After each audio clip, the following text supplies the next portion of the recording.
Welcome in, ladies and gentlemen, to Hildreth News. I am Dylan Hildreth, and we are covering the Idaho 4 documents have been released, and it is the autopsy notes from the 4 victims, and I am going to be reacting to Riley Lou News on TikTok, where she is in full belief that Kohberger is the perpetrator. Obviously, anybody with a functional brain knows he's not. But I think it's important to show you both sides of the spectrum. Me being on the side of there's no way in hell he's guilty, and then her. So let's dive into it, but before we do, make sure to like the video, subscribe, follow, however you will be able to follow me in this adventure. I'm going to try to do something like this each and every single day, but I'm not going to make any promises, but I'm going to try. So without further ado, let's dive in. For all of the Idaho 4 victims have been released. This is your warning. If you do not want to listen to it, scroll now. This is not going to be pretty. It was a horrific crime scene. This is meant for those that want to try and understand what happened in the house that night. It first starts with the autopsy of Kaylee Goncalves. The cause of death is multiple sharp force injuries, with the significant contributors to death being blunt force injuries to the head and asphyxial injuries. The autopsy's significant findings include 24 plus stab and incised wounds of the scalp, face, and neck, 11 stab and incised wounds of the chest, and 3 stab and incised wounds of the upper extremities. She also had punctures of the outer table of the skull, injuries to the teeth and tongue, perforations of the subclavian artery. So right off the cuff, we got about roughly would be 38 stab wounds with Kaylee. And vein, hemorrhage into the chest cavities, and blunt force injuries including scalp laceration, bleeding around the brain, nasal fracture, scrapes on the nose and cheeks, bruising around the eyes, and pattern bruises extending across the lower face. Yeah, so I'm gonna do a little psychology here, a little bit of criminal mind stuff. Just going by the injuries, it really appears that Haley was absolutely the target. Just going by how emotional it seems that the actual killer was when it comes to Kaylee Goncalves. Hemorrhages were present in the eyes and mouth, and her blood alcohol concentration was 0.107. It also notes that there was another finding of patchy hemoaspiration pattern with evidence of blood in the upper and lower airways. That means that blood was breathed into her lungs while she was still breathing, and it ended up in scattered areas throughout the airway, not just in one spot. What this tells investigators is that yes, she was alive at some point while actively bleeding. This pattern is consistent with severe neck, throat, or chest trauma, and it's often seen when the So the average person would say, sounds like signs of torture. Yes, there is a solid chance that this was torture. This was an ongoing thing. I would be very curious to see if they would be able to see if there was any plotting that was taking place before with any of the stab wounds, and see if they can tell if there was any like time difference between the stab wounds. Obviously, it would be very hard to tell, but seems like there was a torture element here. Person is gasping for air or coughing. Next is the autopsy for Maddie Mogen. Her cause of death was ruled multiple sharp force injuries with significant findings including 13 stab and incised wounds of the scalp, face, and neck, 5 stab wounds of the chest, 10 incised wounds of the upper extremities, wounds of the lung and liver, perforations of the subclavian vein, subclavian artery, and blood vessels of the chest wall. And Maddie's blood alcohol concentration was 0.282. You guys need to understand how drunk they were. That is actually, I'm gonna let her finish. extremely high, like dangerously high, especially when you consider just how small they were, especially Maddie. That is quite literally the alcohol poisoning territory. Obviously, not everybody reacts the same, but this. So, when you get something like this, you begin to you then have to backtrack. Okay, so what do we know? What are we told that happened that night? Well, Maddie and Bethany took Murphy out, is what according to Bethany. Now, Maddie was on the verge of alcohol poisoning. She was blacked out. When she got back, it's a damn miracle she made it to the bed. I would imagine under normal circumstances, she's stumbling to the couch, and that's where she's going. And to try to feed me the narrative that Maddie was taking Murphy out, nope. That is now off the table. That is yet another lie perpetrated by Bethany Funk. And if Bethany is lying about that part, what else is she lying about? Commonly would come with severe motor impairment, they can't walk or stand, confusion, blackouts, slowed or irregular breathing. It's pretty dang high. Listed with other findings include an incision of the nasal septum, so right here, as well as perforation of the tongue and oral mucosa and serosanguineous. Now that's actually something that I kind of skated over when originally going through the documents. Septum? The part right under the nose, right there. And I do find that particular wording by the document interesting. An incision. So my question would be, was it intentional for the septum?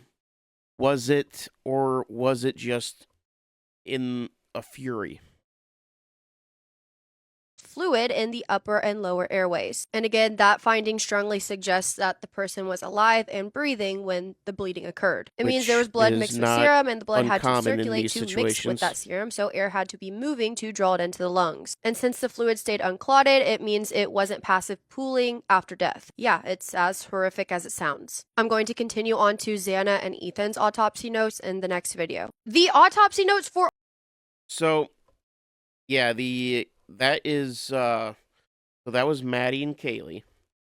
We already know now that there is no chance in hell that Maddie took Murphy out and lost Murphy. Again, that is a key part here because now, once again,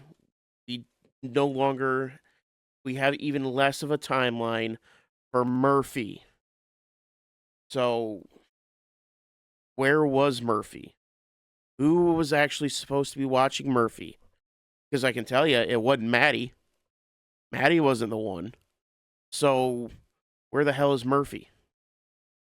All of the Idaho... Right. Autopsy notes for the Idaho 4 victims. So now we move on to Ethan and Xana. Have been released. This is part 2 covering Xana and Ethan's. Again, scroll now if you do not want to hear this. It is not pretty. It's not meant to be pretty. This was a horrific crime. This is for those that want to try and understand what happened that night. We covered Kaylee and Maddie's in the last video, so make sure and go see that if you want to hear it. This is Xana's. Xana's cause of death was multiple sharp force injuries, with other injuries listed as abrasions and contusion of the head, torso, and extremities. Significant findings include 23 stab and incised wounds of the scalp, face, and neck, and 7 stab wounds of the chest, 4 stab wounds of the abdomen, 3 incised and puncture wounds of the back, 25 incised wounds of the upper extremities, 5 incised wounds of the lower extremities, punctures of the outer table of the skull, perforations of the jugular vein, heart, lung, and pulmonary blood vessels, hemorrhage into the chest cavities, wounds extending into the bones of the right hand, scrapes and bruises on the face, torso, and extremities, and her blood alcohol concentration was 0.229 with an amphetamine level of 12 nanograms, which Adderall shows up as that in a blood test. And that could actually explain her state of mind a little bit better because... Okay, so that is... It's not going to explain her state of mind because we don't know when the Adderall was taken. We don't know what was taken first, whether she would have been on her way up with taking the Adderall after drinking, or was she on the way down taking Adderall first and then drinking? Because that plays a factor as well. So to say that explains the state of mind, no, it does not. It absolutely does not. If this Jack in the Box order is legit, which there are questions around that because of everything going on, but for the sake of this argument, we'll say it's legit. Did Xana order Jack in the Box kind of sober up and kind of get ahead of the morning hangover? And because she was drinking after she took the Adderall. So that is also important if you want to look at the state of mind. As Adderall actually can counteract with alcohol. It is a stimulant. Obviously, you can see that her wounds are pretty damn significant. She was aware, she was awake, and she put up a hell of a fight. It's also worth noting that she is the only victim with wounds to her back. Other findings that are listed include abundant bloody mucoid material in the airways, patchy hemoaspiration pattern, and pulmonary parenchyma. This is similar to what was listed with Kaylee. Pulmonary parenchyma is the functional lung tissue where oxygen exchange happens. Hemoaspiration means that the blood was inhaled into her lungs. It means that blood was breathed into her lungs while Xana was still alive. When it says patchy, it means that it was uneven distribution, and this usually can be seen when somebody is having a hard Which time again breathing, is they're typical gasping or coughing, for airway a obstruction, or just stabbing. depending on how the body is positioned. In violent cases like this, it is commonly associated with severe bleeding near the airway, neck, chest, face. For Ethan, his cause of death is listed as multiple sharp force injuries with significant findings including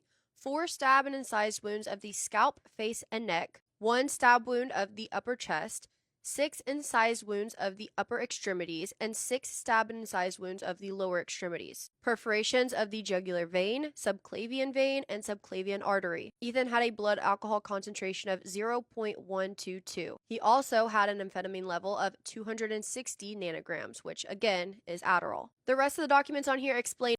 So you have a blood alcohol level of 0.12, which for someone like Ethan, a college kid, that's light. That's a little light. But when you factor in the amount of Adderall in his system, and then you want to suggest that he was awake, yeah, no, he was absolutely not sleeping. He was wide awake during this. So now that begs the question, what was preventing Ethan from going in and trying to save Xana? What was it that was keeping him from doing so? Which this absolutely gives dang near indefinite proof that there was multiple perpetrators in this. where the blood was found, whose it was, and I am going to go over that with you guys for those that want to hear it. Autopsy notes for the Idaho 4. All right. So there's that. Like I said, there's more questions than answers. Maddie was the only one that you can make a case. She was gone. She was out. That got loud. She was out during the when she was killed. 3 times the legal limit. On the verge of alcohol poisoning. There was the autopsy notes for. There was no way that she would have been doing anything at that house other than going to bed. Whether it was in her bed or on the couch. And quite frankly, it is a miracle she made it to her bed with how drunk she was. Now, there's a couple of other videos that I want to go through that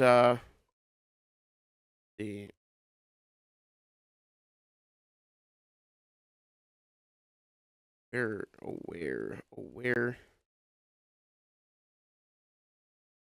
okay, let's go with the house layout.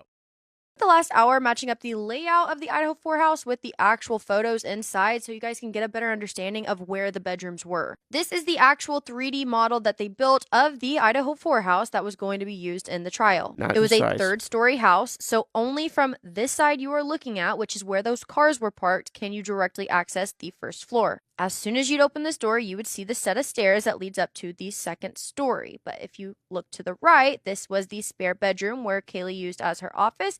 And if you go all the way down the hallway is Bethany's room. Once you go up the stairs to the 2nd. So it is the room that is more towards the back on the 1st floor.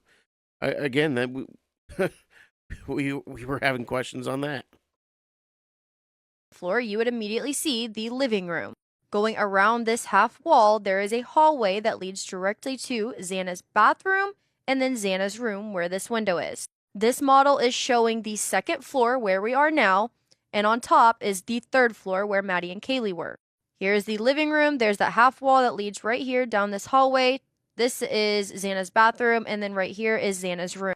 This doorway leads to Dylan's room right here along this wall. Going straight past Dylan's room, there is a set of stairs that goes up to the 3rd floor. However, they are not straight upstairs. They go up a bit and switch and continue going up.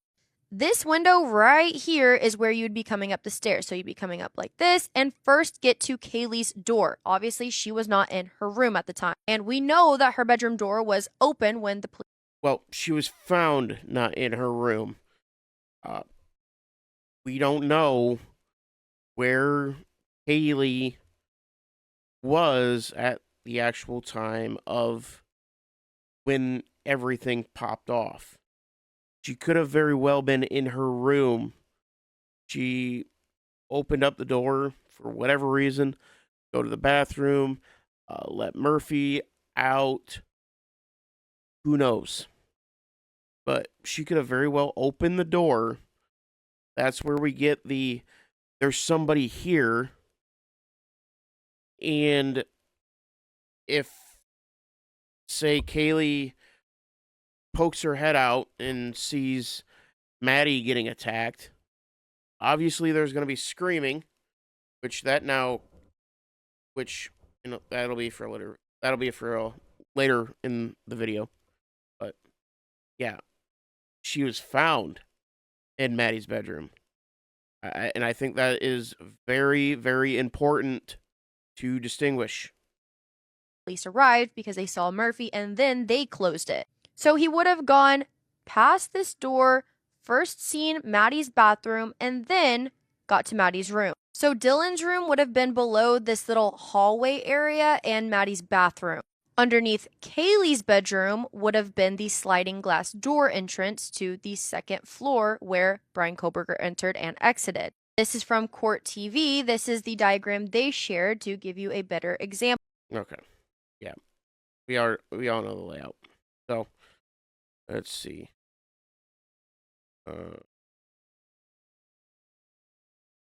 And then she tries to How did Dylan ju- not hear what justify Dylan Mortensen not hearing everything that was going on. So we're going to pick that one apart. was happening in the house? That is the question I keep seeing being asked, and the answer is a lot more simple than you would think. This is No, it is not as simple as you would think. Dylan's room. It is right across from the kitchen where the entry point was, the sliding glass door. As you can see, her room is right there at the base of the first set of stairs leading to the third floor. Once you get past that first set of stairs, it turns and goes up a second set of stairs and leads to Kaylee's room. There's the top of those stairs. And you got to remember, this house was built with paper thin walls. Like, you're hearing everything that happens everywhere. You would be able to hear Ethan walking around on the top floor if you are in Bethany's room. And with pretty much everything being wooden floors, oh my God, that sound is bouncing all over the place. There's Kaylee's bedroom, and then you would see the bathroom and Maddie's room. Maddie and Kaylee's room would have been above where Dylan's room was. Now, it's not like Dylan says the house was absolutely silent. She admits to hearing many things, but nothing that would have made your mind immediately assume that somebody was in the house murdering 4 of your best friends. The attack inside of Maddie's room would have been pretty quiet. Maddie never woke up during the attack, and if Kaylee did, it was only momentarily. You guys are not realizing the severity. Well, so now we're back on the, oh, they were asleep. No, they weren't. They were not asleep. At least Kaylee wasn't. Maddie, she was passed out drunk. She was out like a light, given the autopsy report. But Kaylee, on the other hand, she wasn't out. She wasn't drop dead drunk. She was awake. And I believe there was either a struggle, there seems to be elements of torture, as I mentioned earlier. Yeah. There was something going on upstairs and also there was a Dylan said that she heard Kaylee say, "There's somebody in the house." So, yeah. Of their injuries. Even if they had been able to wake up and register what was happening, their injuries would have prevented them from being able to scream. Yeah, I know, those are gruesome details, but it is very important for you. And again, it depends on which stab came first. Was the subclavian artery that was first? Was it Kaylee's face being beat in first? But what came first? Guys, to hear and understand those details, to realize why the house wasn't as loud and chaotic as a lot of people think. When your throat is cut or your lungs are punctured, you can't scream out. Any noises that would have been made either wouldn't have been able to have been heard from Dylan's room or wouldn't have been registered as screams. Now, Dylan says that she hears what she thought was Kaylee playing with her dog. Murphy was in her room, so it's totally possible that she did hear Murphy. Then she says she Wait.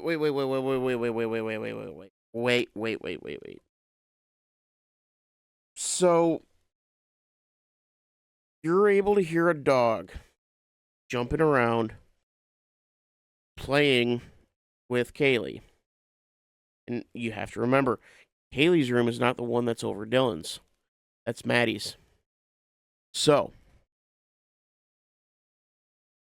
you can't hear a double homicide at that point going on, and there was contact made with the wall.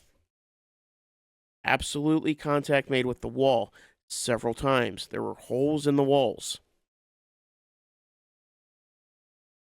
you're not going to question that. And on top of that, if Maddie was attacked first, then Kaylee would have absolutely been saying something, scream, something before the attack on her took place.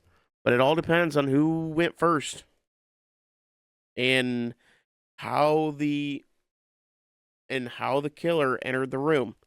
And if the killer would have entered the room with Kaylee there, open up the eyes, even if like she was sleeping, opening up the eyes, looking over, sees someone, maybe a light flips on, sees the situation,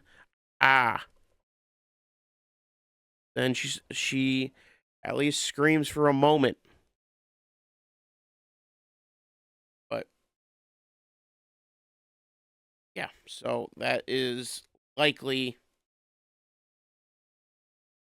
BS. Here's what she thought was Kaylee running down the stairs, but from all of the evidence, we later figure out that it was likely Xana she hears. Xana calls out, "Someone's here." Even with her hearing someone is here, that still does not mean that someone is actively being murdered. She could have. Okay, so again, so she just reads the documents. She's not picturing anything. She's not mapping out how it would have been. There would have been a tone in Xana's voice where it would have not been something akin to, "Oh, a friend's here. Somebody is here." It is, "Oh my God, somebody's here." There would have been a tone to it, and that's the level of thinking on people who believe that Bryan Kohberger did this. They're just not thinking on that level. Thought she was telling somebody on the second floor that a DoorDash was here, that a friend had arrived without anybody realizing it. Literally any explanation besides her automatically assuming it was a murderer would have made sense. Okay, understandable, but how did she not hear the struggle with Xana? Because yes, there was a hell of a struggle. Obviously, I wasn't there that night. I can't tell you the exact sequence of events. However, I can look at the evidence and figure out what is the most reasonable explanation for why it's not unbelievable that she didn't hear anything. Regardless. Okay. Again, we're gonna work under Riley's assumption here that a chase happened from Kaylee's room to Xana's room. You would have heard running down the stairs, Xana screaming while running, whether it's she's cussing, she's calling for Ethan. She would have been screaming something. But I personally don't think that chase thing happened. I don't think it happened because the beer pong table is intact. So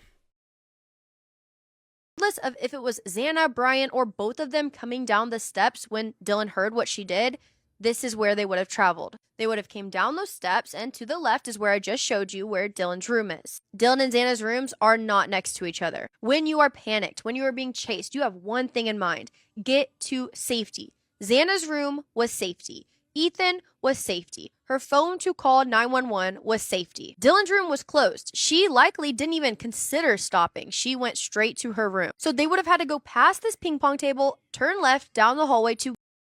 now you have to remember, in her scenario that she's painting, Xana is running full speed. Bryan Kohberger, in this case, is running full speed. And in a tight stairwell like that, you are not getting blood all over the walls after just dispatching of Kaylee and Maddie. And those walls are perfectly clean. And then you get to the beer pong table. That thing would have been flipped over, moved out of the way, thrown around, whatever the case. You wouldn't have a perfectly set beer pong table set up on one side that looked completely and totally untouched. So, and then again, on top of that, Xana is screaming at the top of her lungs. Get to Xana's room. This is a great photo to show the distance between their rooms. Dylan's room would have been over here where the steps are that we just looked at. Here's where the ping pong table was. This photo is after it's been moved by the police. And then around this corner down the hallway, first is Xana's bathroom, and then it's Xana's room. Based off of the crime scene photos, it seems likely to me that Xana was attacked right there in her doorway, likely in her back. You guys, stabbings take literal seconds, and based off of everything we've seen, it seems like he knew exactly where to attack. When you are actively fighting for your life, you are not. So, when you know exactly where to stab, you have either done this before, or you are someone in the medical field, medical school. Criminology does not cover that. And Bryan does not seem like he'd be cool enough, he'd be calm enough to be able to actually execute at this high of a level. You have to put in consideration that this is his first time killing anything. And to do this with such quickness and such efficiency is just not a logical conclusion to come to. Screaming, you are using every bit of energy to fight off the attacker. And again, with the injuries she suffered, she wouldn't have been able to scream. Again, look at the distance between rooms. It is not hard to understand why Dylan did not hear what was happening. Yes, Furniture is being moved around. Stabbings are taking place. You are hearing the knife hit the floor with every single stab. By the time Xana is on the ground, if she is able to scream, she is screaming. And again, where is Ethan during all of this?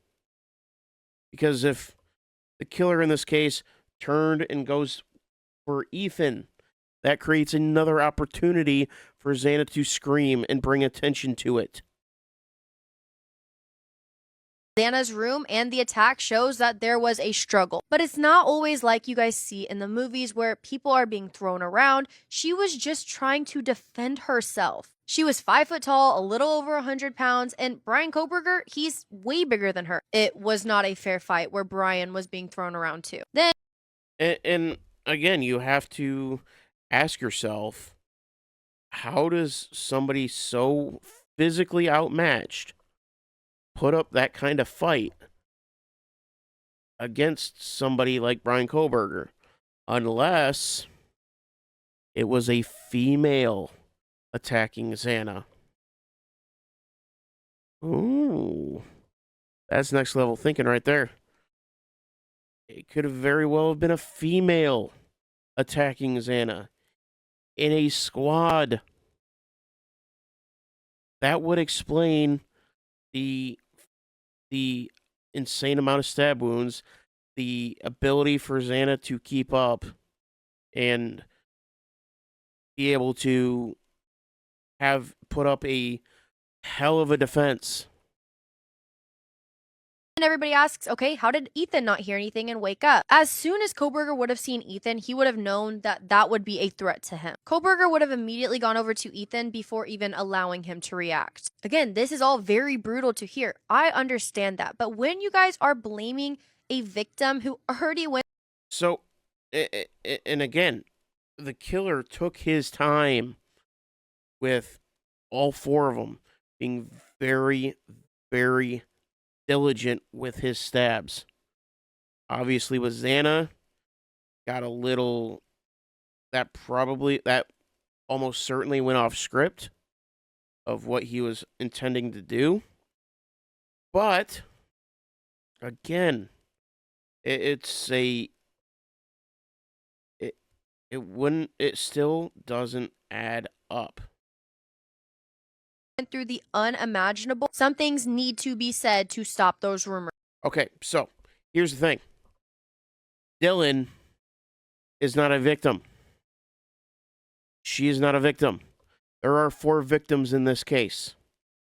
Kaylee Goncalves, Maddison Mogen, Xana Kernodle, and Ethan Chapin. Dylan Mortensen, Bethany Funk, Jack DeCoeur, Hunter Johnson, they are not victims.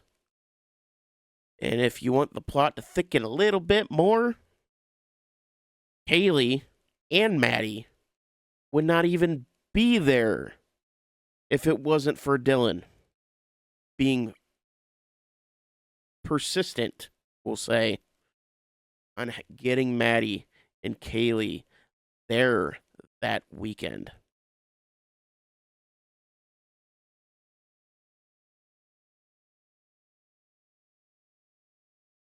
You can infer what you want, but those are the facts. And it's not like Dylan just stayed in her room and minded her own business. She opened the door twice, even called out multiple times, and nothing happened. She didn't see anybody. She didn't hear anybody. So she closed her door. Then she hears whimpering or "It's okay, I'm here to help you." Again, it's a college house with girls that have relationships. Crying probably isn't unusual either. Hearing the loud thud, we can assume what it... Okay.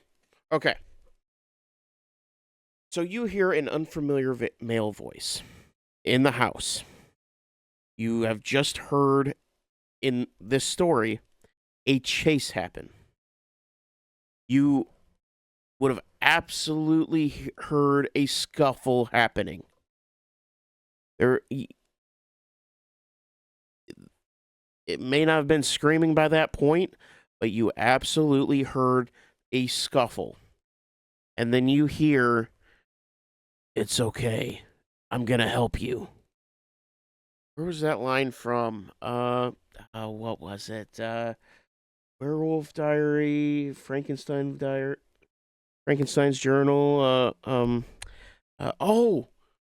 Vampire Diaries. What they were watching that night. Things that make you say, isn't that just weird? That's just weird.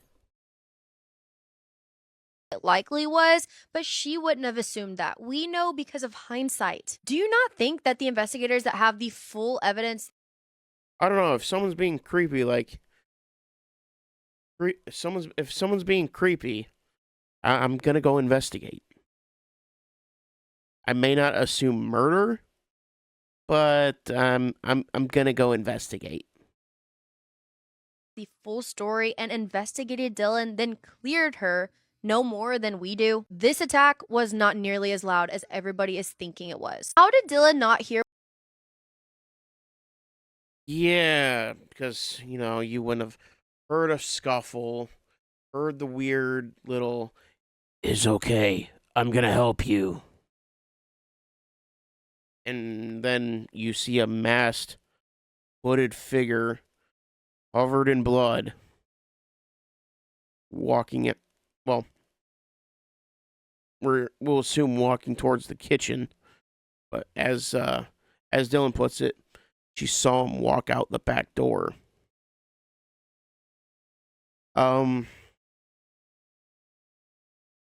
Yeah. Okay.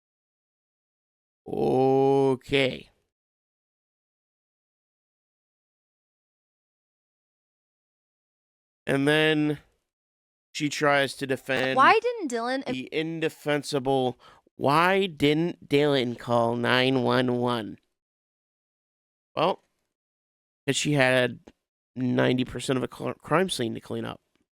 That's my thoughts. Let's see Riley defend the indefensible. Immediately call 911. Everybody is asking this question, so let's talk about it. All of the noises that she heard are explainable through normal events that would make more sense than immediately thinking it was a quadruple murderer. Yeah, the blood-curdling screams, absolutely just explainable. And I should have pointed out in earlier that the door ring cam at 11:12 King. Yep, we got blood curdling screams,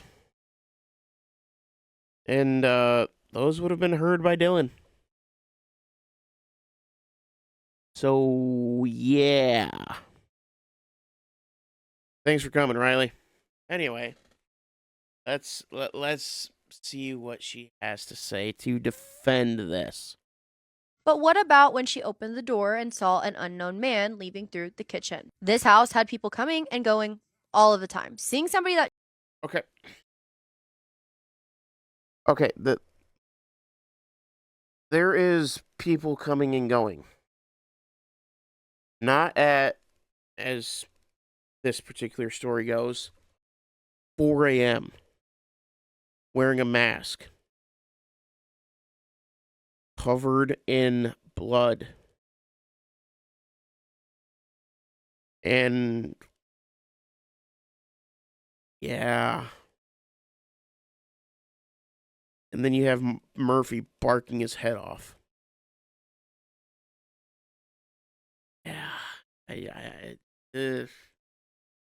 All right. she might not recognize probably isn't as uncommon as if you saw somebody you didn't recognize in your family's home. Him being dressed in all black and having a mask over his face really isn't even that concerning when you consider that it's cold and he was leaving the house. Now, Yeah, it's not concerning at all. We just wear our ski masks everywhere, because you just never know when you gotta hide your face from a witness after committing a quadruple murder.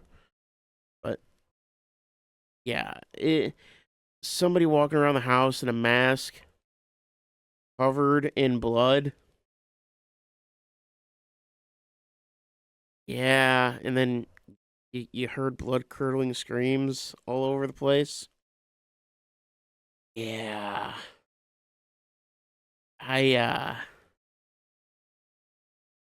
Yeah, that doesn't explain that away. she was scared because she stayed in her room and she called Bethany and said that she was scared and even went down there because of it. She subconsciously probably did pick up the As she conveniently passes by, Dylan saw Xana on the ground, face down, and did nothing. Didn't poke her head and be like, "Hey, you good?" danger of the situation. But your mind tries and rationalizes it to tell you it's nothing, it's okay, it's just somebody in the house. It's not a murder. Then you take into consideration that she had lucid dreams. She wasn't sure if... So that's what we call opportunistic bias. That is assuming that, oh, it was nothing. That sound downstairs at 2 a.m. Oh, that wasn't anything. Nothing concerning. It was probably just the wind. That would be opportunism biased, or optimistic bias. God, I gotta learn to talk at 2 a.m. Oh, it's only 1:30. Yikes. what she was seeing was real or not. And on top of that, she was drunk. Even if you're not hammered, drinking There's a difference between drinking and being hammered. Was Dylan drinking? Maybe. Was she hammered? No. still alters the way that your brain processes situations, processes danger. All of these things combined makes perfect sense with the way that she reacted. You just don't think that you would react that way because A, you weren't in the exact same situation. B, you don't know the full story. And C, you want there to be more to the story than there is. She's called... Okay. So there is more to the story. They haven't told us, because when you break this all the way down, break it all the way down to what we know, or we break it down from what she thinks in Moscow PD, you are going to have to believe that Bryan Kohberger, on a whim, goes to a house carrying only a knife goes into a house that has 5 cars parked in the driveway. So there's going to be a minimum of 5 people there. And then go into that house, kill 4 people in very brutal ways without getting any blood on them or in the car. Plays peekaboo with Dylan and then drives off. And that would be the first time Bryan Kohberger did anything violent. You have to work off that assumption. And given Bryan Kohberger's story, I find that very, very unlikely. Because you have to remember, Bryan Kohberger, he spent his youth being bullied, being on the heavy side, and then he begins to work out. He begins to eat healthier. He begins to really, really get into the swing of things, and he kicks a horrific drug addiction. He's able to kick it. And he does all that just to go to Washington State and throw it all away by committing a quadruple murder for kicks and giggles. Yeah. Yeah.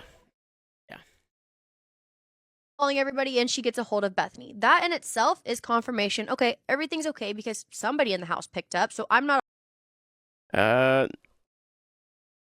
Bethany called first. The document's a little closer. Alone. And then when she's talking to Bethany, Bethany kind of reassures her. Well, maybe you just saw Xana and you think that you saw a man. I understand you're scared. Just come on down to my room so you don't have to. You're not going to mistake Bryan Kohberger, in this case, Bryan Kohberger, for Xana, regardless of what they're wearing. Even mistaking Hunter would be a stretch. Because Bryan Kohberger, he's a pretty fit guy. Hunter, he's a little bit more on the skinnier side. I guess you could, but to mix up Xana in what we're led to believe is Bryan Kohberger, yeah, you're not making that mistake.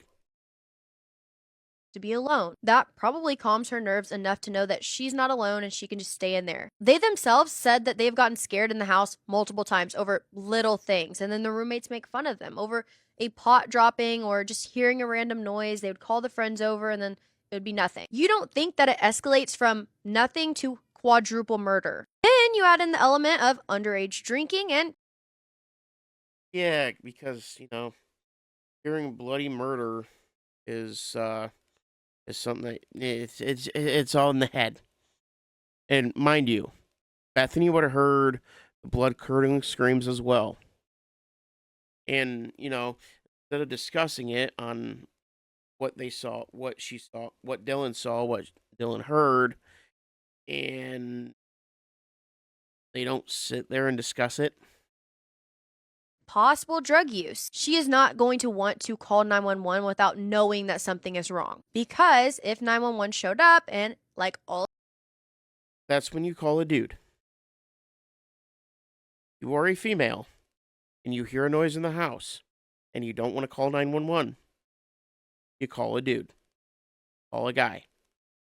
Especially if you're an attractive female, that guy will be there lickety split. Go be the knight in shining armor. All of the other times, it was nothing, no big deal. They get their scholarships taken away, they go to jail, so many other things that all you gotta do is pop your head in. We know Dylan saw Xana on the floor because Dylan said that she saw Xana on the floor. So it's just as simple as poking your head in and being like, hey, good. You good, fam? She probably is worried about in her mind. Calling 911 was likely the last thing she wanted to do for an overreaction. She didn't realize that it wasn't overreacting at all until the morning when she was a little bit calmer, sober of mind, and realized people still are not waking up. They would have been on the first Or she got done cleaning. floor in the morning, so there was no reason for them to go up to the second or third floor. They probably started working themselves up again. They were two girls. They wanted somebody to come over and be with them and check. That is when Hunter came over. He checked in the house and he saw what had really happened. It's understandable why the 911 call was played. Yeah, that call would have been made 8 hours before that. I can understand not wanting to call the cops at that juncture, but I mean, you would call a dude, "Hey, can you come check and see what's going on with the house? I'm hearing a bunch of crazy things." And I can promise you, dude's gonna be there all hours, without question. So, the mental gymnastics required of this is absolutely insane. And to try to justify Dylan not calling 911 or anybody is absolutely insane. You look at what she did on her phone that did not signal she was in distress. She was on Instagram, on Snapchat, she was on Indeed. Those are not things that you do when you are in distress. So, yeah. You want to try that again, Riley? And then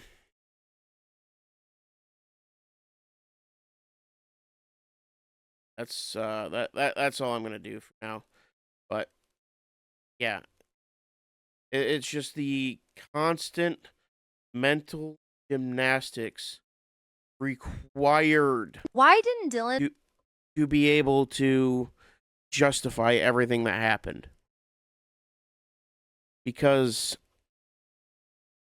we know there were blood-curdling screams at 2:30 in the morning from the 11/12 ring cam. There is a video she did do on it, and I'm not going to go digging for it, but she pretty much shrugged it off as, "Oh, we don't know where that came from." Moscow PD. That's where that came from. But anyway, I guess, I guess, but this is what happens when you don't question things. You don't just kind of sit there and actually run through everything. Cross reference. Okay, now that we know this for a fact, is this possible? Yes, okay, we move on.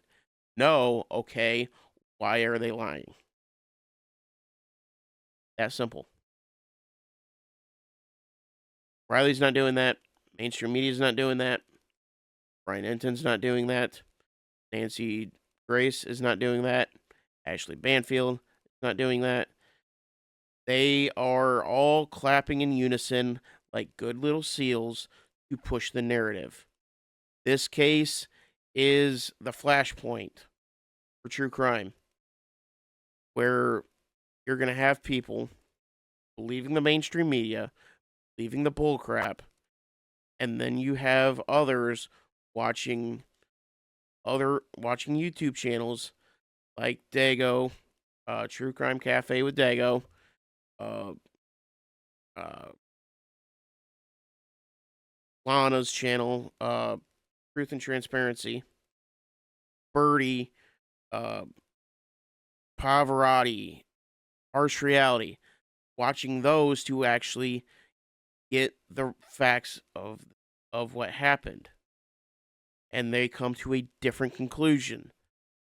It's and I'm gonna go a little bit outside of true crime on this, but I mean, This is a broad scale problem in the US and across a lot of modern countries where you have mainstream media saying one thing and then you have alternative media saying a totally different thing.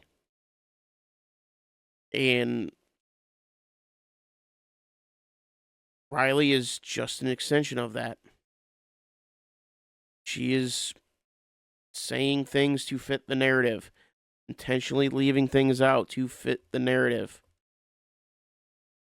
And it's sad. Sad. You would expect an independent creator to